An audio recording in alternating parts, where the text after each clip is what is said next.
Foam rolling your calves. Stop and hit me up if you have any pain, numbness, tingling, weakness, or discomfort with this. Healthy muscle shouldn't hurt when you push on it. You're never going to want to roll over a hard bony prominence such as your knee bone, your sit bone, your hip bones.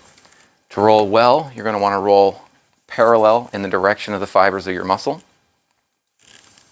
And then once you've warmed that up, you're going to want to add some cross friction to get a greater effect out of that.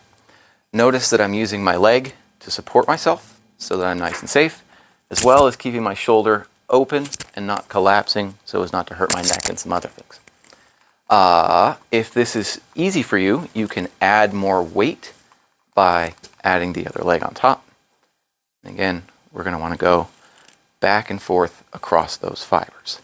Foam rolling should be done for 90 to 120 seconds as part of an active pre-participation warm-up or as part of a recovery practice. You should keep this one going because it's going pretty good. Don't stop it. Remember that this is the fix, not the fun. This is the fix for those muscles. You can find a video on what your calf is meant to do, how it's meant to act, what innervation it has, some really neat information on this channel. So enjoy that.